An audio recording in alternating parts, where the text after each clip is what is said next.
Baz and Andrew couldn't make it this week, but Wayne and Garth have stepped up and they're going to pick the bones of the World Cup final. An emaciated Christian Bale from The Machinist narrowly misses out on playing Felix Jones in Evictus 2. Yeah, they went from Screech from Saved by the Bell instead. Flef de Klerk will be played by Kevin Hart. I forgot the name. In a little blonde wig. Yeah.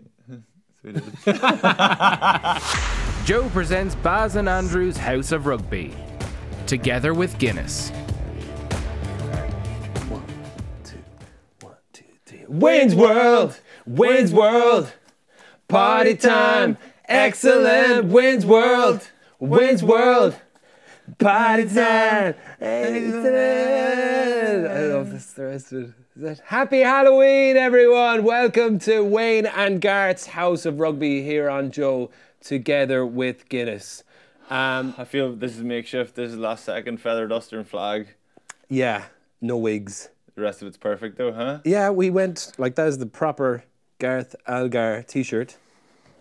Yeah. Flannel shirt. Yeah. Ripped jeans that you did yourself. We made the Wayne's World reference about a year ago. Yeah. And then eventually got round to dressing up. Yeah, and we still didn't bother getting the wigs. So we've come as 2019 Wayne's World with 2 normal haircuts, relatively. I did go to the wig shop, but they were out of... They were out of Garth wigs? Yeah, they were out of wigs, pretty much. Oh. I went to Wigland. You have a wig... wig over in Wig Street. A wig story, Jerry, in your house, though, I believe.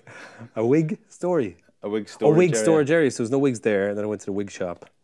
A Wig Street, in a wig. It sounds like you left no stone unturned. No, I didn't. So, but here we are, wigless. I brought a guitar, though. So this guitar means a lot to me. It's the first ever bass I bought, and recently I wanted to take the lacquer, which is this stuff, off the guitar, because I wanted to have that worn wooden style look that Rory Gallagher used to play an electric with that. So I was like, yeah, I could have that. So I looked up a video on YouTube because I didn't want it to do it to this one. I wanted to do it to my newest bass. And I saw a guy and he was like sanding it for ages, which is the gauge. But then there was another guy who put this flammable lacquer on it that you could put it on and then light a match to it, and it would to me, that's the risky option. Yeah, but it looked so cool. So he stuck it on and then lit a match to it, and his just kind of peeled off. He wiped it off gently, and then he had this perfect wooden guitar. Looks like you were close. You were very close to getting that perfect went up in flames. I think I should have taken off the metal or the plastic stuff off it first, but yeah, lazy.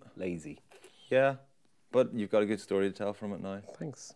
Yeah, and you burnt all the strings. I took them off first because they weren't needed. Yeah, to be just to mitigate any risk. Yeah, exactly. Yeah, I still have the strings. And I got the sunglasses from a 3D film I was at recently. Yeah, so I just poked out the... I know, you look more realistic than ever. Extreme close up.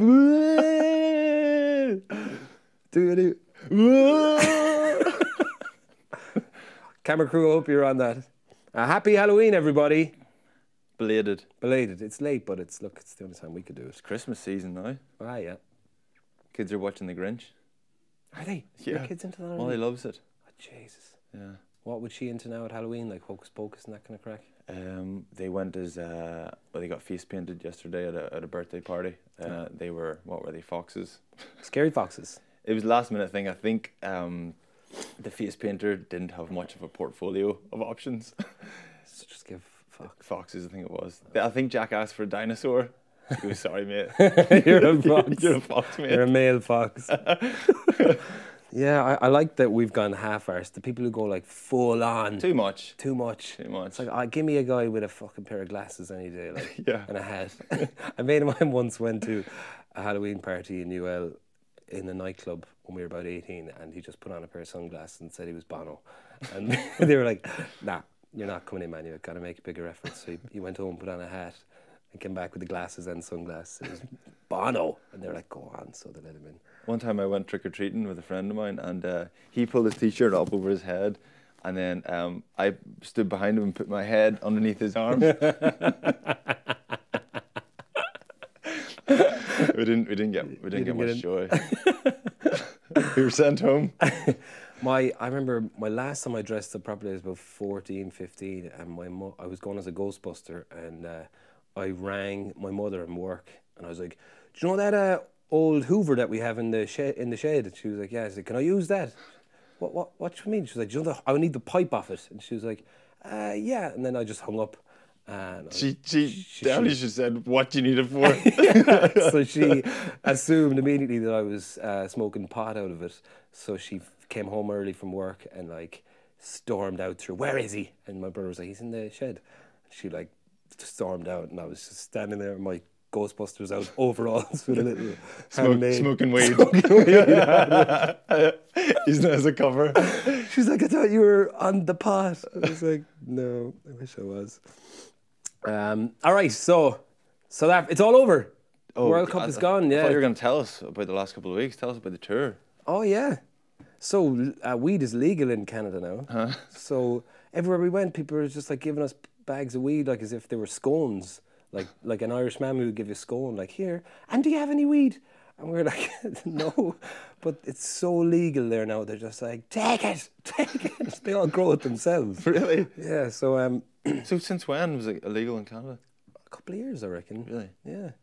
So and they all look delighted with the fact that it's legal there. How's their mental health? They're better. They Really? don't work very hard. They don't get much done. Yeah, they're not productive. Yeah, but it's so cold over there. There's nothing to do anyway. It's too cold anyway. Yeah, so just sit inside and get stoned all day. So we had so much weed that we buried it near the airport. So and we have a little map just on the highway in a little hole, like by a sign, like sign 82 or something like that. So if anyone's going to Toronto and wants some weed, I can hook you up. But if it's legal, they may as well just pick it up at a shop. Yeah, true. But it's more fun this way. It's cheaper. We had a great few weeks, great tour, brilliant. Sounds like it, all right. Yeah. So, but didn't catch much of the rugby, which was frustrating. But I was home in time to see the final, and it's all over. South Africa are the world champions, and I didn't realise until afterwards how good a story this would be and how happy I am for them. And yeah, I think I only realised that as well in the Khaleesi piece before the game, the ITV bit. I don't think I realised how significant it was. Maybe I never actually thought that they would win, so I never thought we'd have to worry about that story. Yeah, I'd kind of written them off after the All Blacks game. Yeah. And then, like, when rugby transcends into that thing where it becomes bigger than sport, or when sport becomes bigger than just lads in a field running around after a ball, when it becomes inspirational to a whole nation and seeing stuff like that, it's pretty phenomenal. And especially like because they've been through it before, right? In '95, just after apartheid, and Nelson Mandela, and then this with the first ever black captain. I think it's potentially even bigger, and they're in such a shitty place as a country, as they kept alluding to. It's an unbelievable country as well. I love it. It's a beautiful country. Yeah. I've been there a good few times. Actually, we toured there in school, and then I've been back a number of times since on tour with Ireland and a couple of other trips. But I didn't meet my wife. Myself and man, I went to South Africa on a trip together, and that's how we fell in love. Is it? No way. Yeah. What was the trip? It was like we were working in the township, like teaching like cricket and football and rugby and stuff to the kids. And that's where you met? Yeah. That is amazing. Oh, yeah, we'd met before, but we went out on that trip. Scored. Yeah. We scored for the first time. Shift down the back of the township. No, she was only a youngster. Was she? She was only a youngster at the time. So you just... I'll see you in a few years. Save yourself. That's brilliant. We went there on our honeymoon, actually, for 3 weeks. Oh, yeah? Totally fell in love with it. One of the best places I've ever been. And some of the coolest, nicest people.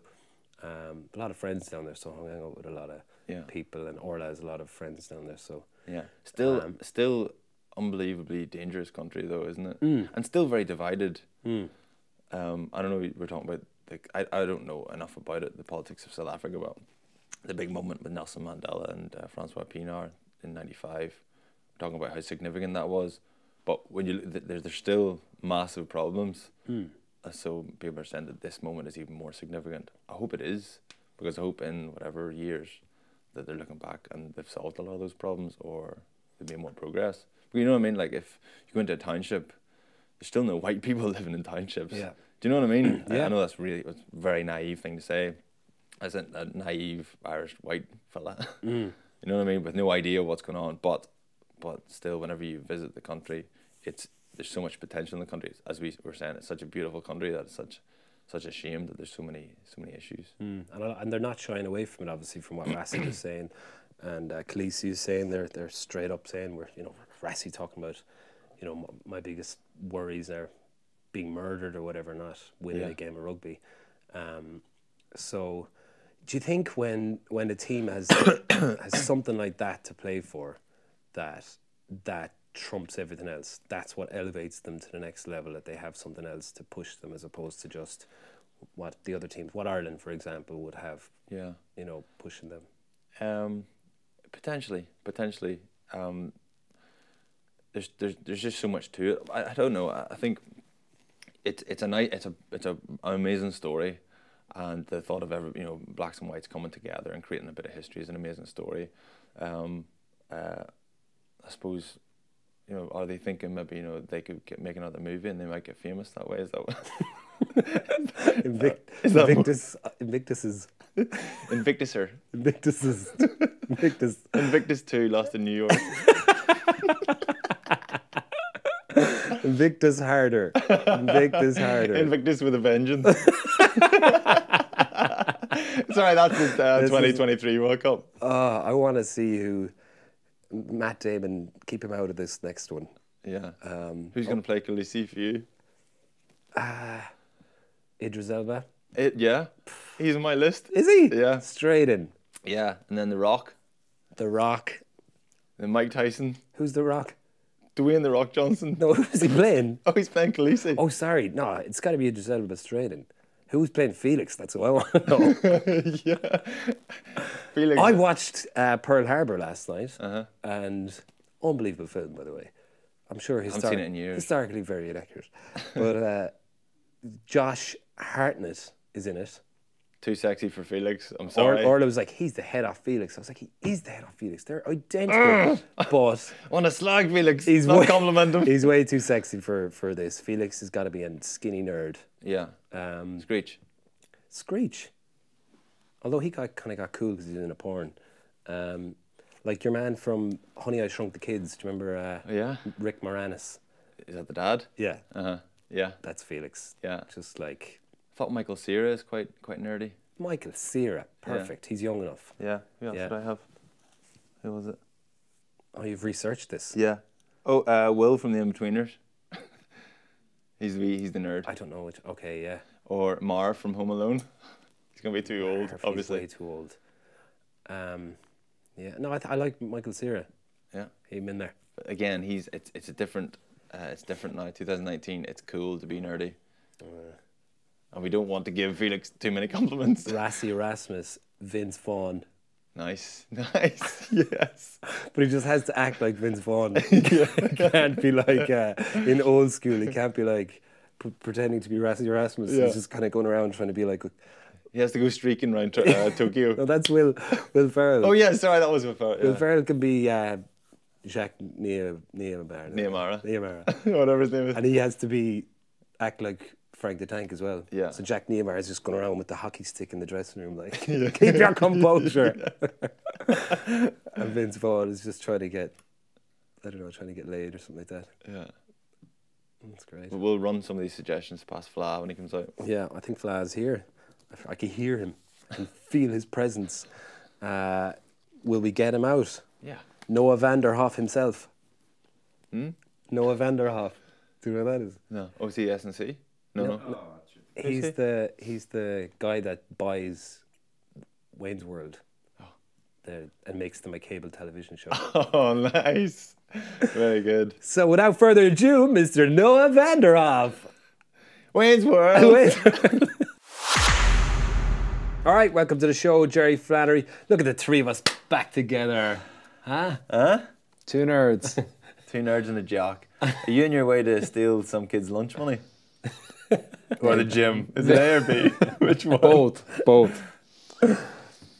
I'm not that nerdy. He's just got... those glasses are so striking on you. Yeah. I think they suit me. Yeah. Don't they? You've got quite a... Again, I'll use the disclaimer, don't take this personally. You've got quite like a... You know those Easter Island? You know the heads on Easter Island? The way they're quite long. They're quite long heads, and they protrude out. You've got quite an angular face, so I think the glasses distract. I think you mean I've got a strong jawline. Is that what you mean? No, the I think entire head, that's what I'm going to the take. entire skull head. is long and very featured, like Funny, like actually, a horse. Yeah, like a horse. Anna actually once... Like a horse. No, I heard you. Yeah. Anna once told me that... Anna once told me that I looked like the head from Art Attack. You ever Yes. Yeah. Again, that head that talks, accurate. Yeah. A long head, That's quite great. like the Easter Island heads. Yeah, it's similar. It's similar. Do you have any relations in the Easter Islands? Auntie Janet, I think it's from the Easter. She got around a bit, didn't she? I actually do have a real Auntie Janet, so I can't tell if she got around. Okay. I see a few rugby scratches. Oh yeah, on your hand. I was back playing the old rugger at the weekend. I was playing for Korean at the weekend. Really? Yeah. You're joking me? No, I played. In the AIL? No, in Junior 2. Really? Yeah, and we got hammered. What position did you play? 13. Because I was on the phone to a mate of mine who lives in Dubai, and he's putting together a 10s team for the Dubai Sevens. And so that's in a month's time. I thought, right, I need to play a bit of rugby. I was with someone from Korean Rugby Club on Friday night and said, any chance if he came tomorrow? He said, no problem. So he called up the 13 that was supposed to start. Dropped him. Oh, you're joking me. Yeah, no, it's okay. I know him anyway. But anyway, so I went and played the whole game, played 80 minutes. And my fitness levels were dire. My skill levels were appalling. I was so slow. Every time I got the ball, I got smashed. Really? I was one of the worst players on the pitch. Oh my God. Honestly, dreadful. Were you getting? Were people on the sideline enjoying it? I would love to see that. Like that. Yeah, there were a lot. It was away from home. It was a derby match as well, so it was like They were fired up. Yeah. Every time you get tackled, they were like. Yeah, I got hit, like not too hard, but like I got fairly well hit anyway, and spilled the ball, and then all their players were buzzing. Oh, yes.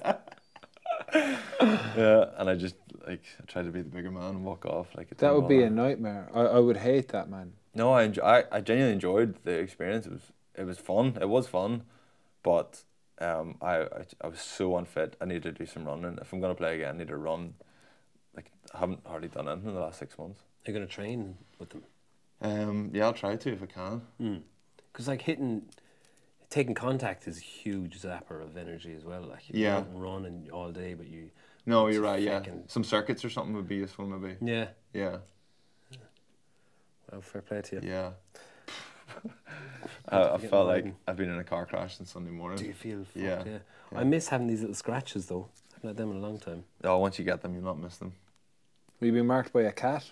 How are your hands so scratched? I got my hand stood on. That's a stud. Yeah. Oh, okay. Looks like a cat. Looks like it was a cat marking you at 13. Was it a cat? It was a cat.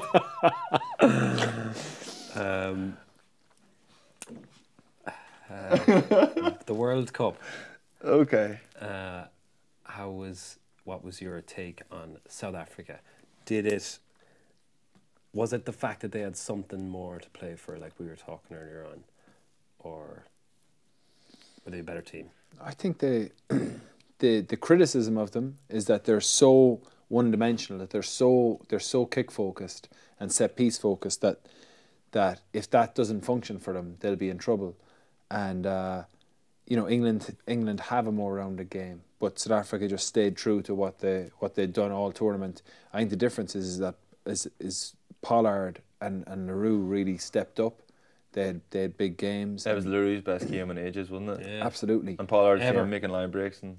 But like when I looked at it, I was there, okay, well, if you were playing South Africa, what would you not want to do? Okay, we don't want to empower their set piece, so we don't want to give them mauls. We don't want to give them lineouts. So when England were exiting, they just kept kicking the ball long, and South Africa would just run back. And in the first half particularly, Pollard put up and under, and actually reclaimed themselves. And they had the same one again with Mapimpi in the first half. I thought Delende had a massive game, not from a skill-based point of view or anything. He was just so physical carrying the ball, gave them something to pivot off every single time their forwards coming around the corner. And I think the fact that because England were choosing not to give South Africa lineouts, I think there was so few lineouts in the game. England had I think 8 lineouts, and they lost 1, and South Africa had 6. So if you have that source of possession is starved, it puts a bigger emphasis on the scrum, and the South African scrum destroyed the English scrum. So Gareth was getting ripped asunder on Twitter from people giving out about how he managed the game, how he reffed the game. Watching on the second time for me, I didn't see anything outside of the scrums that stood out. I thought he did a fine game. So I know fuck all about scrums, but talk us through those 5 scrum penalties. Why though? Why whenever the scrum collapses, why does he play on? No other referees do that. Well, you see, we had him when we played Exeter last year away, and what I noticed is that if there's going to be any ambiguity in the scrum around whether you're going to be dominant or not, if you're like, this could be a really hairy game, like an Exeter have a very good scrum, you have to put a big focus on a real clean strike. I know this is real rugby nerd stuff, but if the ball gets to the 8's feet and the scrum collapses, the referee can call play on. Yeah, which he did in the game. And but typically most referees blow it up. But you see, if the ball is stuck in the scrum, they generally will say, referees are judged on the quality of ball, like the amount of scrum ball that can be played. Yeah.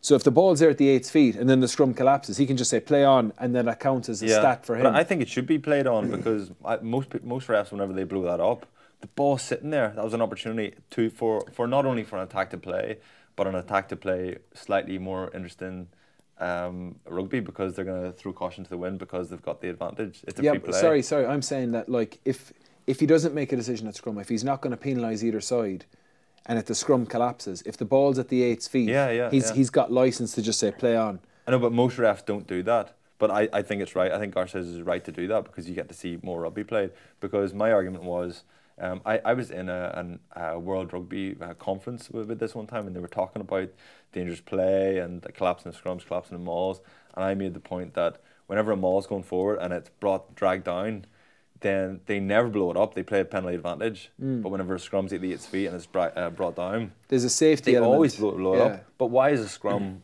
more dangerous than a maul collapse? Surely it's the same.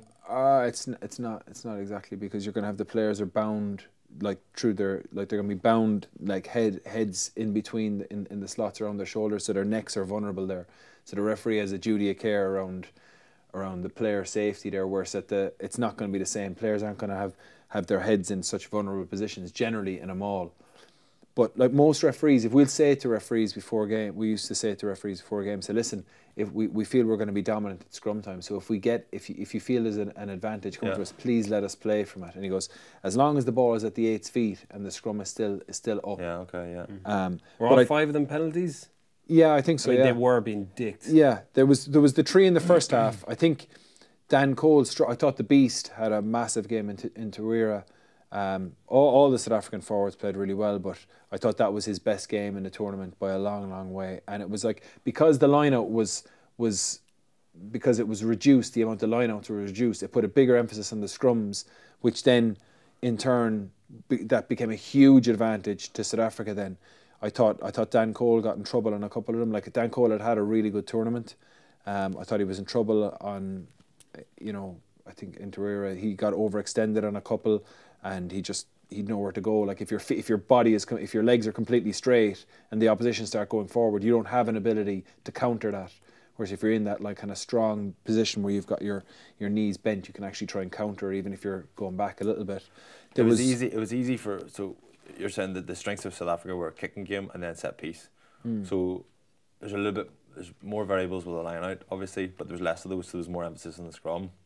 It's easy. If that's your strength, it's easy to be consistently good at that. You know what I mean? If you scrum well, you're pretty much always going to scrum well, give or take. If you kick well, generally, there's less variables as well. Whereas England's strengths were in the semi-final against New Zealand, where their phase play and their catch pass and their organisation and their width and that kind of threat. And all of a sudden, then they just coughed up a few balls, the same way Ireland did against New Zealand, and it's very, like it's nowhere near as consistent a strength to have. Do you understand what the point? I understand, but I don't think it's that like South Africa are exceptional in those areas you talked about. England were good in those areas. Yeah. Like England beat New Zealand because England took them on at set piece. They were better. They took the New Zealand line out apart. They shaded. They had an advantage at the scrum, and then the English defence was really, really aggressive. But the layer on top of that, which we saw from England, which we didn't see from South Africa, was in the unstructured play. England were able to keep the ball alive. They were able to, and we hadn't seen that from England, from South Africa during the tournament.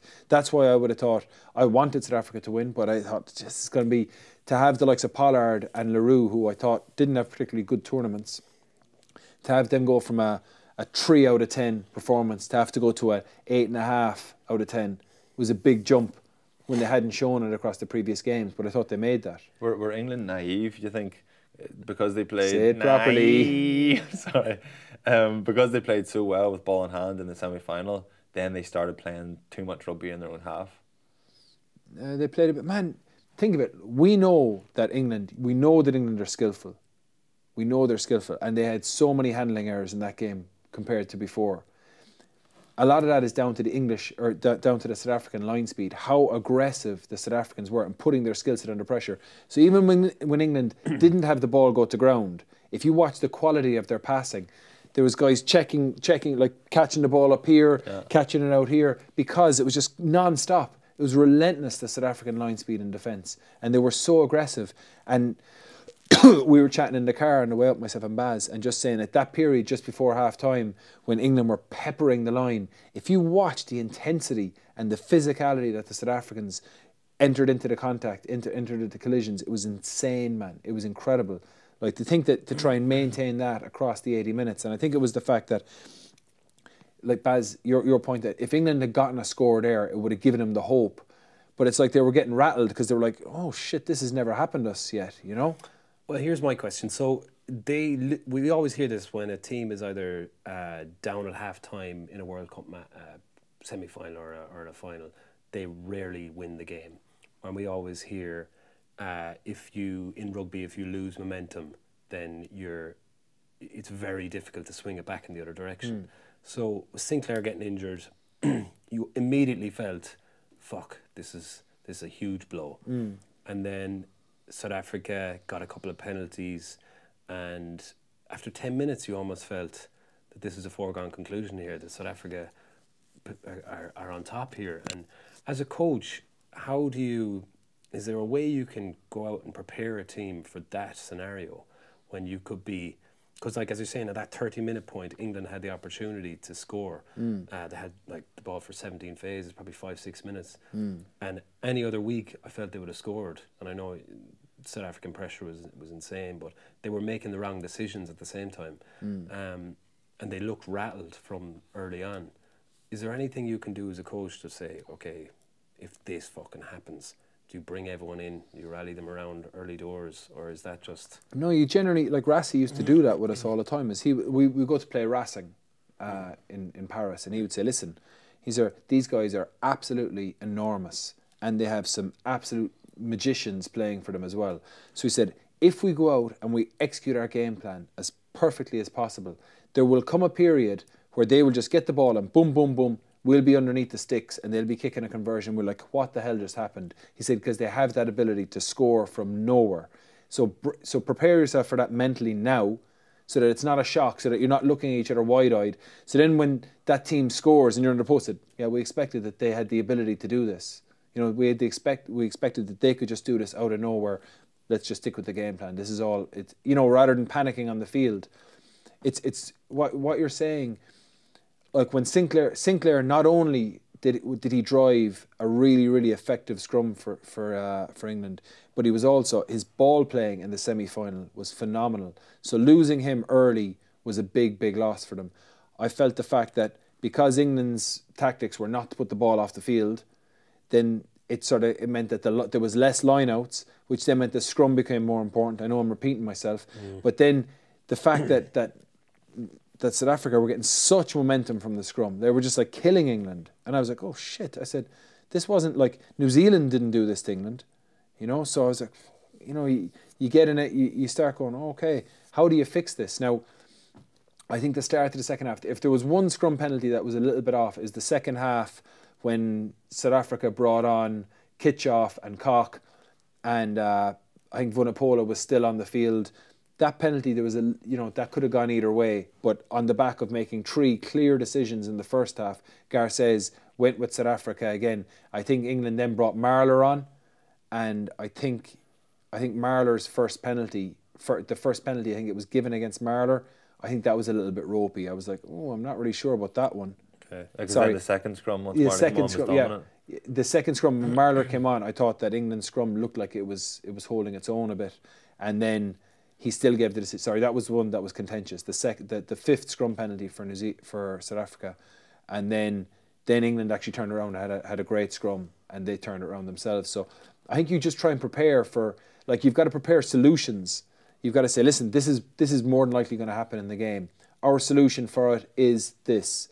So you say, listen, if they're going to score a try out of magic, well, we're just going to go back to focusing on what we have to do, our process, win the ball from the restart, or else put the ball into the corner from the restart, pressure them, force them to give us a line out, and then we just play our play after that. But I thought South Africa were phenomenal, man. I thought they were so good.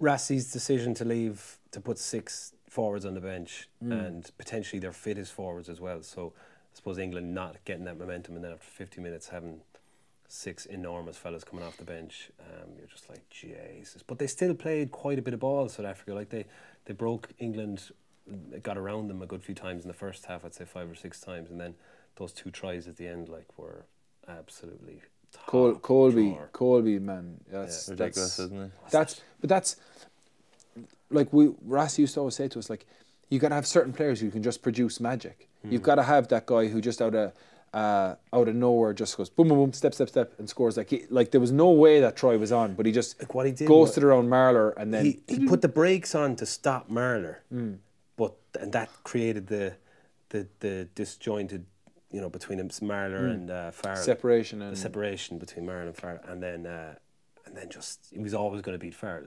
I think that was clear, but it was just he knew he was always going to beat Farrell, but it's someone closing the gap then that would catch him on a scrag. He can only do that though, guys like that.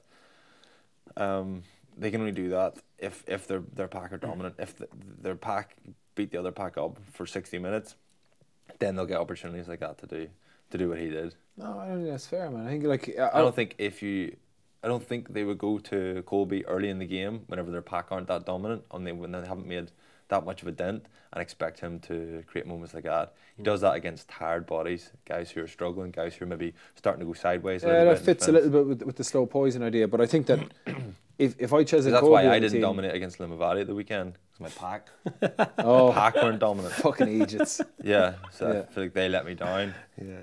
Otherwise, there would have been some magic. That cat wouldn't have handled you at all.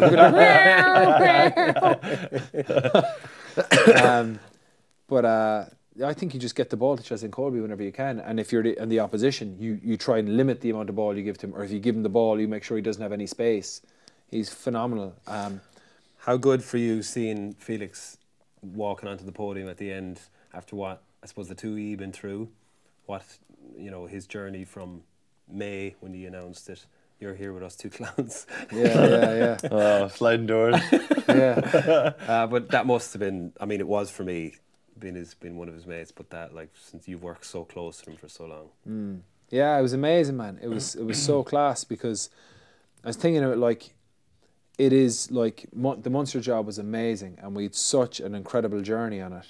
And then for it to finish the way it did, and it was our call. So and then to kind of be like coming in working with G and be like thinking, oh fuck, where's my life gone? And then to see Felix then going on win a World Cup, I was like, oh God, what have I done? I'm so happy for him. But I was so proud, man. I was so proud. He's like, he showed that, because you always wonder when you lose in semi-finals, you're like, oh shit, like, is there what more could we have done? And and you're always questioning it, like, and particularly when you're young coaches, when you're young, inexperienced coaches, all you have is your reputation, and if you haven't won, then people can always say, No, as coaches, you know what I mean? And then to see Felix go on and win the World Cup using the plan that we had initially with Munster. And I understand that plan must add layers. You must add layers to it. Like, if they continue with basically the same as much of that squad as they can and the same management, they will have to add layers on their attack going into the Lions series. It's great that they have the Lions to test them next. Do you think Felix? Think he'll be friends with people like us still? Now that he's a World Cup winner. Two-face, flipping his rand, flipping his World Cup medal now. Or do you think he just hangs out with like Bono and Drico and Michael D. Higgins? Bono, Drico, Dahi O'Shea? Dahi O'Shea. He loves Kerry as well. He'd be out. Yeah. We'll see if we get him on the show, will we? Yeah, I'd say he'll be back in a week or so. He was going around saluting all of the people. He'd be like, "Who's the skinny white guy at the back?" Going around South Africa with the cup. But it was amazing, man. What did Rassie see in Felix that he immediately brought him into the squad and wanted to be part of it? Well, I think the thing that stands out, like coaching and the same as playing, just comes down to hard work, and like. I think Felix is a very hard worker, and he demands hard work out of people. Same as Joe Schmidt, the same as Eddie Jones, the same as Rassie. All the guys who win, hard work is the most important thing. If you don't work hard, you're not going to win. And I think that he would have seen that Felix had a really good work ethic. He would have seen how Felix devoted himself into it with Munster. You know, like he came down from Leinster. He's as Leinster as could be from St Andrews, and then two cars in the driveway. Yeah. And a gate. A fucking gate. But he came down, captained Munster, broke his neck again, and then had to stop, went in coaching at 31 years of age, coaching a Munster team which barely scraped into Europe the year before, which I was part of the coaching team, and came in, himself, Rassie and Jack came in, and we got to a European semi and against Saracens, and we got to the final of the league. We got absolutely ripped apart by Scarlets, but the swing with basically the same group of players, we just started working so hard in there, and the players responded, and they were phenomenal, you know. Yeah. And I think Rassie just would have seen. I suppose Rassie saw him like a little. This is his little protege working away, and he would have seen some of the things that Felix focused on, like his aerial game and stuff, and then would have been keen for him to join him in South Africa. And Felix stayed loyal to Munster, and then. When Felix decided to turn down the Munster contract, there was no offer from South Africa because Sijs de Bruin was in there, and then when Sijs got injured, it meant that Felix was, you need to have a coach who can come in at short notice, who knows the system, who can help with the players they're going to be playing against, and who knows the other coaches, who can get assimilated into that group as fast as he could. And Felix was perfect to come in. He knows Aled Walters, the S&C. He knows Jacques Nienaber, knows Rassie. He would know the players that they're coming up against as well. So he was straight in there, and to see him, it was so weird, like, because we'd be chatting quite a lot, particularly in June when we were on our holidays. We'd be like, pretty weird now. And like I'd be messaging him and he'd be messaging me back, and then to see him, he's won a World Cup now, which is something that no Irish coach has ever done. I loved seeing Flef de Klerk when Felix was putting on the medal. He was like, Jonesy! He was like delighted for him. Yeah, it's amazing, man. What's the little lad? The comedian. He's in Jumanji. Kevin Hart. Oh, okay. He'd be a good Flef de Klerk. Little blonde wig. I'll get him a blonde wig. I know where to get them. Oh, you're picking the people to play the movie. Yeah. Oh yeah, you were saying, what about Christian Bale in The Machinist for Felix? He's like, he's so thin. He's like, ah. That would be an accurate and similar characters committing themselves. Or Screech from Saved by the Bell. That's what he called. Oh, he said that already? Yeah. Excuse me. Yeah. Screech is a bit of a badass though. He was in a porn. Yeah. Yeah, and he wrote a book, lifting the lid and all the antics behind the scenes, and see about it. Oh, go away. Yeah. Was there a lot of titty? Yeah. Oh, class. Yeah. Like what? Well, I don't know, a lot of sexual stuff going on, a lot of sex. He then claimed a lot of. What were you up to watching today? I'm sorry, I was coughing and then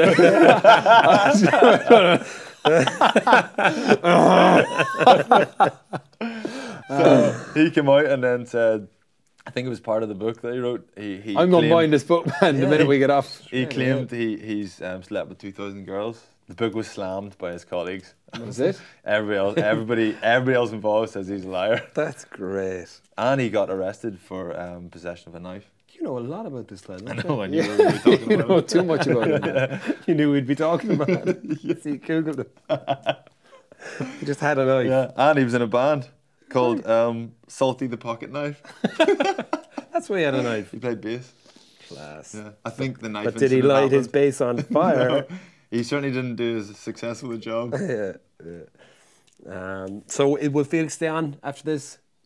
I don't know. We'll see, to be continued. I'd Get imagine him on he's... the couch tasking. Yeah, we'll get him on.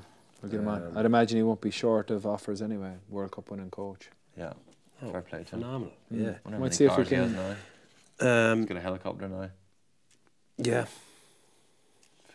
Felix. And Rassi and Jack. What is the Jacques Nienaber effect when he's on the pitch as your physio, and he's obviously having a word with the players. He's essentially the head coach. Is that a huge advantage, do you think? I always feel like rugby is missing out on that when you've the coach up in the box and he's delivering messages through a physio or through a water boy.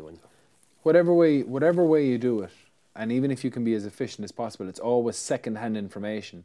So if the coach is up in the box and he sees something, then he's got a message on to whoever's running the water. Now that could be a player. Ideally that's a player, because the player will understand. He'll have set in all the presentations during the week. He'll have been involved in training. He'll understand what the coach is talking about. But it's still second-hand info. And you can lose a little bit of the message can get a little bit diluted there, because most coaches are pretty balanced with it. You know what I mean? They're going to say, like, go on and tell him to keep an eye on this, watch for this play. Whereas Jacques would be on the sideline, and he would have detailed all of the opposition's, say, power plays. He would know them inside out. He would know what the triggers are. If there's someone standing on the 15, if there's someone standing on the 5, if there's someone standing miles back from the line out. You know, these are all little triggers that he looks for.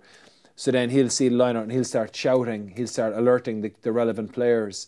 And it makes a big difference, because he's first-hand information. He's shouting it straight onto you. It makes a big difference. And I would have loved that stuff. yeah, like I learned an awful lot from coaching with them, because I used to think, like, oh, you get to Saturday and it's kind of like, that's it now, the coach's job is done and you can be given it like that one. But Jacques used to say, this is actually the day now, this is the test day. So he said, like, it is up to the players now, but you can actually in real time affect it as it's happening and help them, you know. It's not to overload with information, but just to prompt. Is the story about Razzie was with the Cheetahs before, wasn't he? Yeah.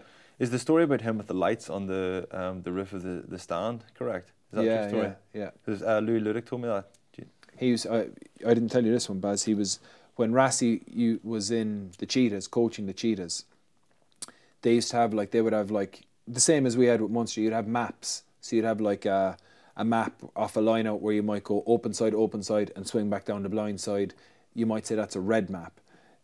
You might have a map that just goes round the corner, like from a line out, hit up into the 12 channel, and then round the corner, and then just play heads up, then try and reload your back line. That might be a purple map. You might have you might have 4 or 5 different maps, and they'll be related to colours. And then what Rassi did is he put, like, a traffic light system up on top of the stadium, in the Cheetah Stadium, and when the players would get to a line out, they'd look up, and Rassi would be able to, looking down, seeing how the opposition are defending, he would just go, okay, we'll go with a blue map here. And the players would just go, okay, blue, and they'd all go ahead and do it. Which, it sounds a bit ridiculous now, but if you think of it, think of how far rugby has progressed from when we played. Think of it back before that. Think of, like, if you watch the 97 Lions tour, like, they barely had a pillar A-B. You know, they didn't have it. Like, if you dummied, you were like, there's like 10 tries a season for you. because everyone's like, oh, he's dummied. Well, so like that, the stuff that Rassie was doing was always like way ahead of the curve, and like stories. Then you start hearing when they'd be going to play the Bulls, they'd be like cutting the power. So he had a mobile box that he would bring with generator. him. Yeah, and they would cut the power so that he couldn't use the box. So that they start getting generators and shit like that. Crazy. Is that shit. red? I remember I love hearing that stuff. at one stage we had physios coming on with calls or information from the touchline with Ulster, and then they decided it was all getting like communication wasn't great, wasn't good enough because they wouldn't understand what they're saying. And then they had injured players or someone else in the squad coming on as a player who knew the call to be able to communicate that to the 10 or whatever. And there was one time then Ulster had this system. It was A, B, C starter, like near, middle, and far, and then it was like a B snap or whatever it was the phase, was the pattern of the map.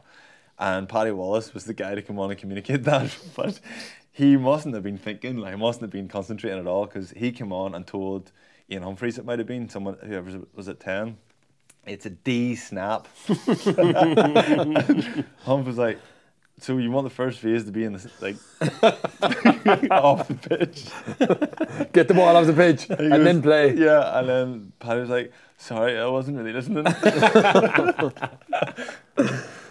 Yeah, I suppose. But yeah, like to see the South Africans win like that, like I felt bad for England because fuck man, they played some phenomenal rugby. But Is it just the case as specimens down there as men, like they're huge, mature, powerful, disciplined men, as opposed to like when you watch them across the board, like they're I don't know, I felt like they're a step above everyone for the last few weeks. South Africa or England? South Africa, sorry. They just haven't got it right politically and within the systems over there for the last few years. And Rassie obviously going in, setting it all right. But how do you compete with that? You know, that physicality and that maturity that they seem to have. I don't know about the maturity side of things. I don't know. I like the English team were as big as them. It's just that I thought the English team have been better though the last few weeks. They were better against Australia and they were better against New Zealand. Yeah. But it's the physicality. The first thing the South Africans go for, man, is physicality. Is they just go, like, I don't care, I am going to run over you or I'm going to absolutely smash you. Which I think, like, if you're a New Zealander, you look at it and you go, like, that's a little bit Neanderthal. Do you know what I mean? And they're within their rights to say it. Like, you know, you've got to have more to your game, but it's the first thing they go to. So you never have to bang the drum with the South Africans to say, listen, you've got to be so physical. If you watch Peter Steph du Toit play, man, like that guy is just, a player can watch him sometimes. I'm like, I can't believe he's going to have a short career because he's just so physical. Every collision is 100%. It like stuff that, like just a clean out, that's not even there's not a huge danger of losing the ball. He just goes in to kill people, man. And he's an animal. He's so fit. He's going to have a short career, and he's going to shorten a few careers as well. Yeah. He's Marcel Coetzee is the same. They just they thrive on that physicality. They love it. It's like a macho thing, man. Isn't Yeah. it? Which is it's brilliant.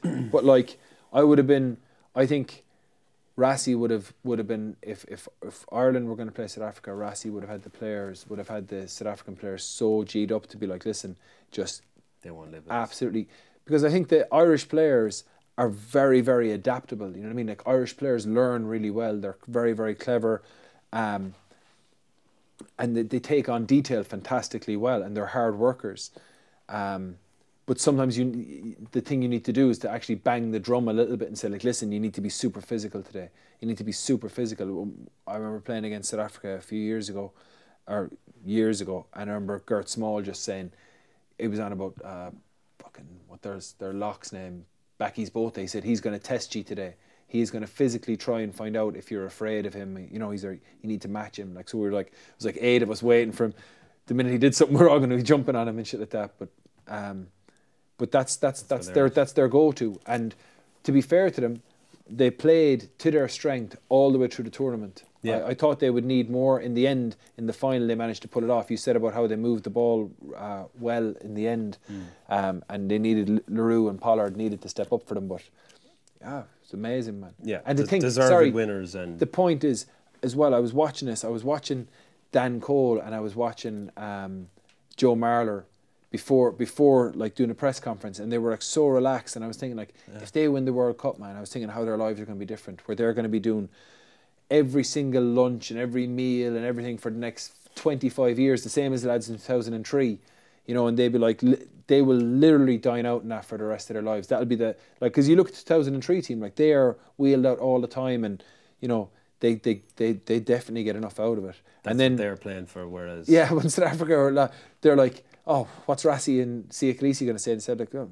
pressure to win this thing. This is just a game to us. So like at home, people are getting murdered. People don't have jobs. You're like, oh, this is obviously a big swing, you know. Yeah, a popular victory for that. So well done, Felix. Well done, Rassie. Well done, Jacques. Well done, Aled. Well done, South Africa. Congratulations. It's been a long 7 weeks, lads. Yeah. What are we going to do now? We'll just leave it. Black and white. We'll be back after this. Time for black and white. Everyone knows a pint of Guinness is the perfect opportunity to come together. This black and white, we're going to pick our team of the tournament. The century. Century. Team of the tournament, and we'll see who comes up trumps. Yeah. So I've been kicking your arse lately. My arse. Your arse. Yeah. So Some sexual stuff. all right, I go. Hang on a second. If you name yours out, Pat, he's the clock. still writing his I'm at the gonna moment. take a few of those. Yeah, he's in an ocean. He doesn't know any of the players. Okay, Baz, go. Go. I went with Sinclair, Horry and Moody, front row. Itoje and Alan Wynne Jones in the second row. Peter Steph du Toit, Julian Sevilla, or what's the name? Artie Sevilla, sorry. And Vermeulen, number 8. Flef de Klerk and Mwanga at halfbacks. Matt Tsushima and Colby on the wings. Manu Tuolagi at 12, or at 13, sorry. 12, I'm going to go with Leonard Brown and Barrett at 15. Was that confusing? Got it. That was fine. Okay. That was fine. Yeah. Stop buying time and name as your that team. was okay. It's great. That would beat the shit You're out watching of so much rugby, man. How can you not put 15 players down? I'm just trying to get 15 quality players. Okay, go. People who merit selection in the Andrew 15. At 1, Beast. 2, Moody. 3, Sinclair. 4, Alan Wynne. Hang on a second. He put Moody in the hooker. He put Moody in the hooker. Taylor, sorry. What do you call a hooker? Ian Coles. Stop it. Come on. Alan Wynne, and I'm going to leave that second row spot just free. Okay. For the meantime. Surprise. Yeah. Peter Steph du Toit at 6. I'm going to leave 7. I'm going to come back to 7 as well. Michael Leach, de Klerk at 9. Ford at 10. Colby on the left wing. Farrell and Tuolangi in the centre. Matsushima at 14 on the wing, and Barrett at 15. Okay. And the... No, I'm just going to play with 15. 13 players. You're that confident. Yeah. I think there's enough quality in that 13 that I've picked. You don't want to go with anyone else? Itoje at 5. Yeah. And... Man of the match in the final? Maybe in the back row?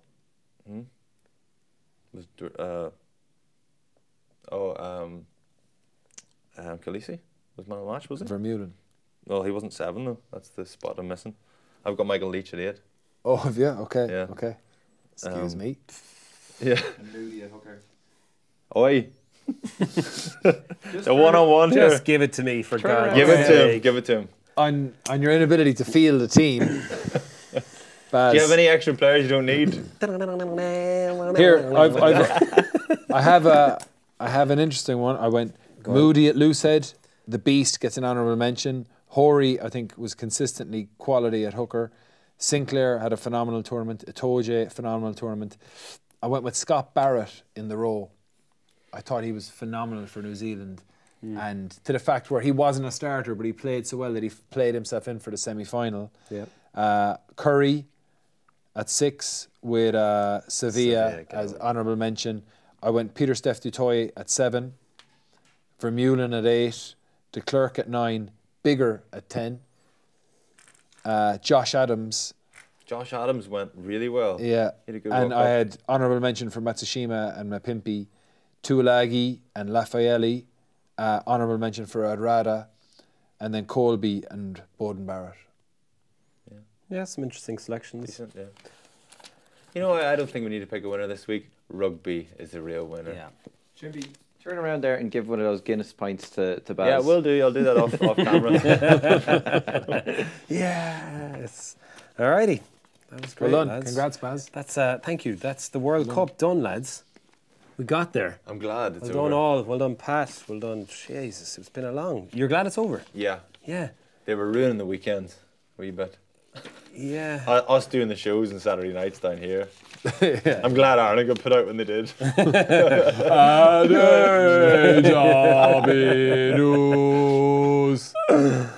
Right, okay.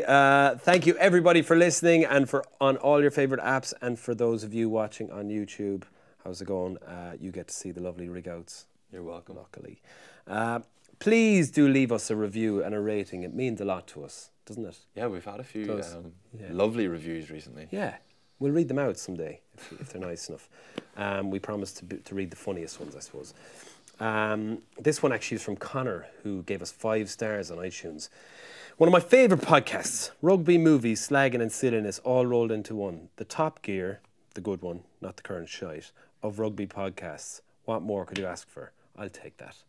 Lovely. That's great. Lovely words. Thank you so much, Connor. This is the equivalent of retweeting compliments about ourselves, Yep, it is.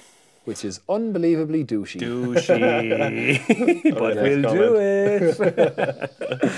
it. Cheers to everyone that was involved in making the show this week. To Pat, Paul, Diarmid and Anthony. This has been Baz and Andrew's House of Rugby here on Joe, together with Guinness. Party on. Where's World? Where's World? Party time. Excellent. Where's World?